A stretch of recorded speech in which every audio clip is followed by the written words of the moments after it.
Bienvenue sur ma chaîne YouTube EvoFitForm. C'est avec plaisir de te retrouver après mes vacances. Toi-même, tu es peut-être déjà parti, tu es ou tu vas partir en vacances et tu as bien raison de t'accorder du temps pour toi. Mais non, n'oublie pas pour autant de continuer à t'entraîner, que ce soit à la salle de sport, chez toi ou en extérieur. Je vais te proposer une série de vidéos de training avec des conseils et astuces afin de réaliser en toute sécurité tes séances. Actuellement, je m'entraîne sous le protocole du push, pull and leg à raison de 2 séances de chaque par semaine. Mais je varie les exercices pour chaque groupe entre les 2 séances. Varier les exercices, ça permet d'apporter des angles de travail et des forces de tension différentes entre chaque séance. Et ainsi, de stimuler la fibre musculaire, essentielle dans le but de développement ou de maintien de masse musculaire. Ça permet aussi d'éviter des blessures et l'apparition de tendinite. Dans cette première vidéo, tu verras les 2 séances sur les pectoraux. J'ai décidé d'incorporer sur les exercices des principes d'intensification au lieu de chercher à charger au plus lourd. Le bénéfice-risque est plus intéressant avec les intensifications qu'avec des charges lourdes. Après, c'est mon point de vue. Mais avant de te faire la démonstration des exercices, je vais te demander de bien vouloir t'abonner à ma chaîne et d'activer les notifications.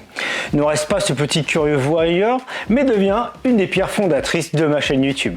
N'oublie pas non plus de cliquer sur le pouce vers le haut, le j'aime, ça serait super sympa de ta part. Bien entendu, un commentaire sera le bienvenu et j'y réponds toujours avec plaisir. Prends ton carnet, ton stylo pour prendre des notes et bon visionnage. Ce que tu vas voir, jamais tu ne l'as vu auparavant. N'oublie pas, ne sois plus l'ombre de toi-même. Il est important de faire un échauffement sur le premier exercice de ta séance de musculation. Tout d'abord pour pouvoir te reconcentrer, te refocaliser sur le mouvement tel que tu vas le réaliser pour exécuter correctement ton mouvement. Pas forcément te focaliser sur la charge, mais ça permet quand même de ressentir au fur et à mesure que tu t'échauffes si la charge à laquelle tu vas travailler sur la vraie série de ta séance va être adaptée ou pas, ou sinon tu vas pouvoir charger ou décharger.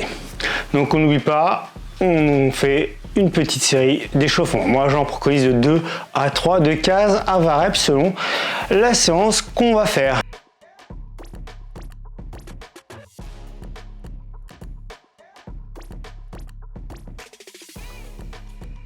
Détail important quand tu réalises ton développé couché, qu'il soit incliné ou plat, c'est de conserver ta sangle abdominale serrée. C'est-à-dire de ne pas pousser en gonflant ton ventre vers le haut. Non.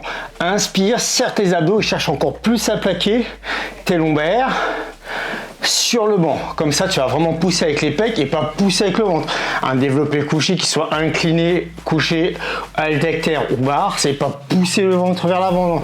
C'est pousser avec les pecs.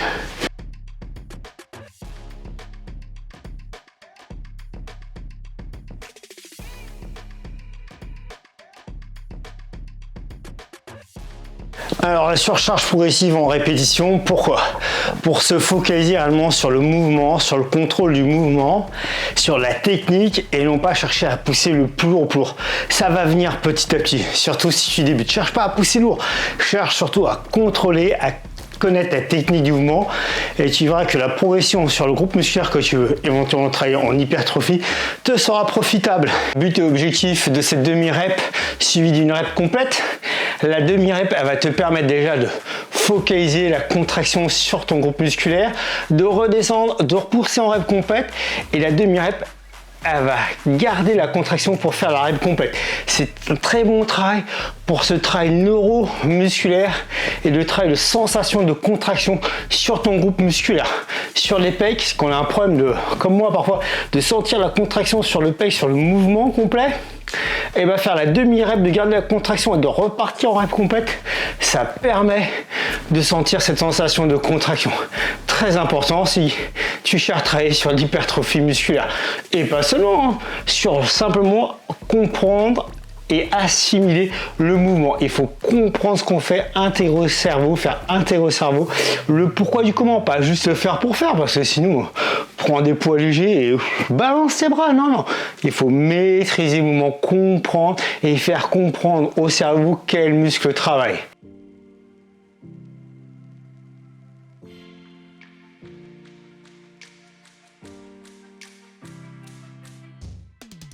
Alors l'avantage de travailler en unilatéral avec les haltères, ça va être plus dur de faire avec une barre. Par contre, si tu es dans une salle et que tu as une machine convergente, c'est très bien, c'est que ça permet de travailler un bras l'un après l'autre, donc un pec l'un après l'autre. Et quand on a un retard sur un pec ou quand on a une faiblesse sur un pec, ça permet de pouvoir rattraper ce retard et éviter que l'autre pec travaille en compensation de celui du plus faible. C'est-à-dire que le plus fort va pas compenser le travail du plus faible. Là, tu es obligé de vraiment travailler chaque muscle indépendamment. En unilatéral, en plus, tu peux enchaîner l'un après l'autre. T'as pas besoin de prendre de temps de repos parce que quand l'un travaille, l'autre se repose. Même si tu fais un petit travail d'isométrie, c'est pas un souci, ça permet quand même de pré-fatiguer un peu le muscle, ça peut être pas mal. Si tu cherches à travailler un peu sur l'endurance musculaire, en plus, ou d'hypertrophie, il faut peut-être pas tout le temps tout trop mélanger.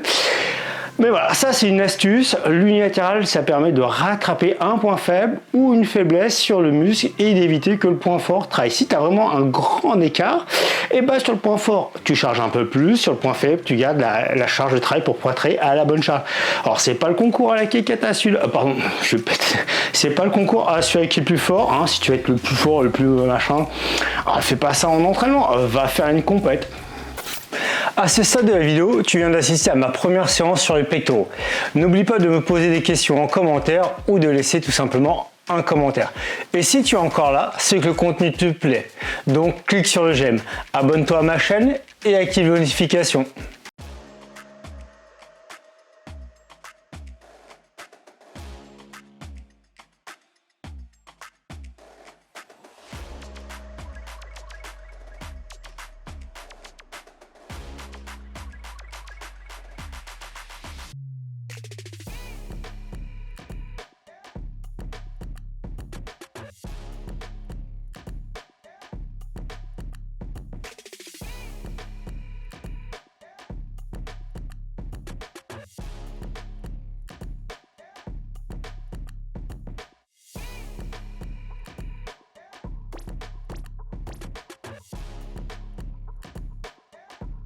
Un petit point de rappel essentiel sur l'échauffement, comme pour lundi, là sur les écartés, on fait bien une surcharge progressive en termes de charge. On cherche toujours à rester bien concentré sur le mouvement, on ne se précipite pas, le but c'est de monter en température. Le corps, si on a fait un peu de cardio avant, c'est pas mal. Monter un peu la tension sur le muscle, ressentir le mouvement, ressentir déjà dès le début de l'échauffement le principe de contraction sur le muscle visé. Là, c'est les pecs. En écarté, ça va travailler surtout sur la partie sternum, un peu sur la fibre, sur son point de terminaison. Et quand on vient fermer entre les deux haltères, quand on finit le mouvement en concentrique, on doit bien ressentir tout le pec sollicité. Pareil, on n'oublie pas, dès le mouvement de l'échauffement, on ne vient pas toucher les deux haltères, on laisse l'espace, comme si on avait un point entre les deux haltères. Ça ne sert à rien de venir toucher les deux haltères. L'un contre l'autre, c'est plus les pecs qui vont rentrer en jeu, ça va être des muscles périphériques, voire des articulations comme les épaules qui vont travailler dessus. Donc, il faut garder attention sur le muscle du début jusqu'à la fin du mouvement.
Donc quand tu es à la fin de ton mouvement et que tu as les bras au-dessus de ta poitrine avec un écart de poing entre les deux haltères, les mains sont pas sur la ligne de tes yeux là, ils doivent être au-dessus, les haltères bien au-dessus de ta ligne de ton sternum.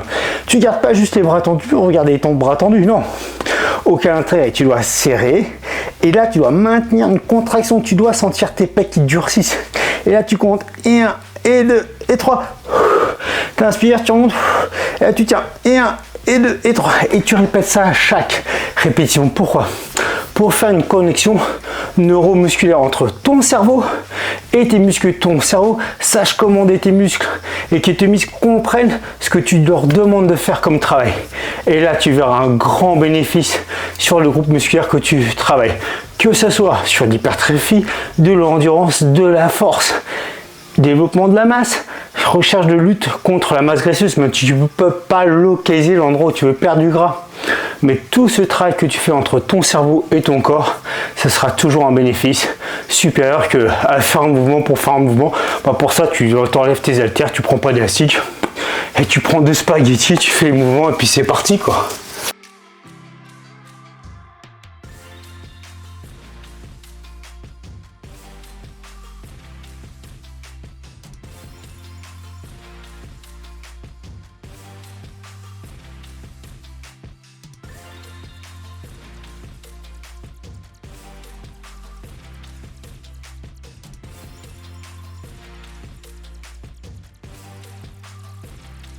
Pourquoi je mets ma main opposée au niveau de mon sternum, au niveau de la zone du pectoral? Tout simplement pour ressentir chez la zone que je travaille se contracte bien, toujours dans ce principe de connexion neuromusculaire. Mon cerveau commande à ce muscle quand je fais l'élévation du bras pour contracter, que je contracte bien mon muscle, parce que parfois on fait le mouvement mais on dit ouais je ressens rien. Bah non, tu cherches pas à contracter. Donc si tu poses ta main sur l'endroit que tu veux contracter, bah tu vas chercher à sentir que ton pec là ça se durcit, c'est bon. Donc du coup après tu vas pouvoir enlever ta main et quand tu vas décider de faire ce mouvement pour contracter ton pec, et bah tu vas sentir la contraction.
Là, tu as pu remarquer que sur ce mouvement-là, à la fin, là, au début, j'ai commencé avec la main sur le côté, j'ai essayé de serrer le poing pour essayer de me donner de la force pour faire travailler de façon, entre guillemets, la main fantôme. Et à la fin, même si la main était vide, elle n'avait pas charge, boum, je faisais le même mouvement. Tu as pu constater au début de cette série-là que je serrais le poing opposé de la main qui n'avait pas la poulie à tirer pour maintenir cette force, pour essayer de chercher la force nécessaire physique et mentale pour pouvoir aller jusqu'au bout.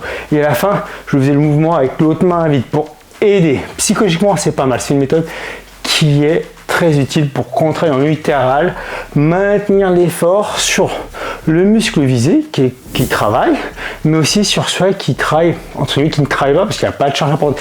Mais ça permet de maintenir cet effort de contraction, de concentrique et d'excentrique sur le mouvement. C'est une petite astuce que je t'invite à essayer.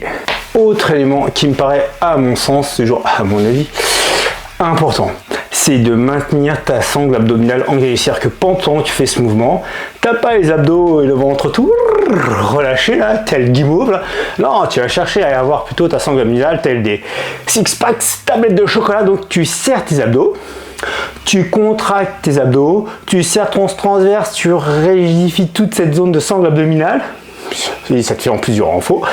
Ça va te permettre de maintenir les viscères en place, de plaquer tes viscères sur les lombaires et d'éviter que tes lombaires commencent à bouger et que tu aussi, si tu maîtrises la technique de triche, très bien, mais si tu commences à balancer de partout comme ça et que tu sais pas faire une maîtrise de triche, eh ben, je t'invite à décharger et à travailler une charge un peu plus appropriée pour pouvoir maintenir correctement ton effort. Le deuxième exercice est terminé, nous passons au troisième.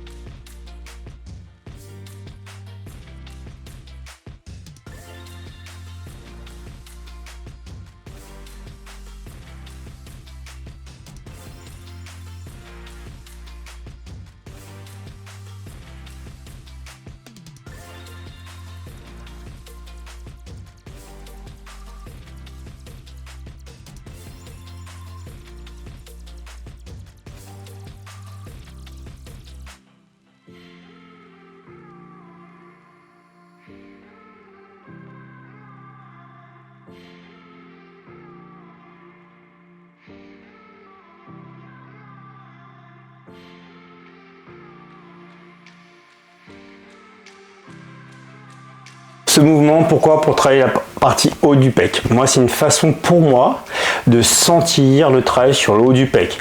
C'est comme un écarté, comme si on faisait du bas vers haut avec la poulie, sauf que là, c'est avec la poulie haute. Pareil, si tu as une double poulie dans ta salle de sport, bah, tu fais les deux en même temps. Pourquoi est-ce que je baisse mon buste là à 90 degrés au maximum?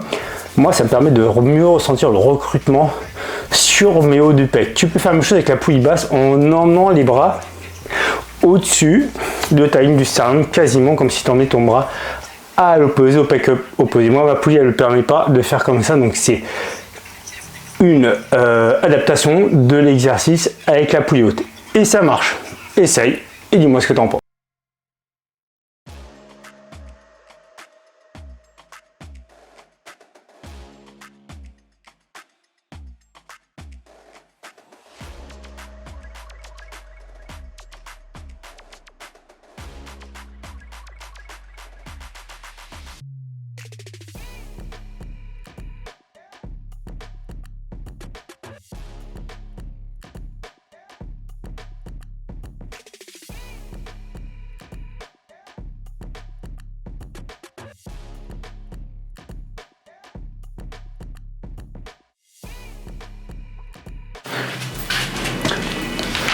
Pourquoi la présentation de ces exercices avec la poulie, soit la poulie haute, la poulie basse, en unilatéral ou en bilatéral? L'avantage de la poulie, c'est qu'elle va permettre de garder une tension sur la charge, donc une tension de travail sur ton muscle que tu n'auras pas avec tes haltères. Et là, en termes de gain, que ce soit en force, en endurance, en hypertrophie, c'est génial. Utilise un peu plus les poulies dans tes séances d'entraînement et tu verras un gain, peut-être pas immédiat, mais un gain sur le groupe musculaire que tu travailles.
Donc là, les écartés couchés avec tes haltères, les mains en direction des pieds. Pourquoi? Bah, c'est du coup quand je descends, et je rappelle c'est pour moi, ça m'empêche de descendre les coudes trop bas, donc de tirer trop autour de l'articulation de l'épaule, ce qui évite de se blesser sur l'épaule et puis de vraiment sentir le travail sur les pecs.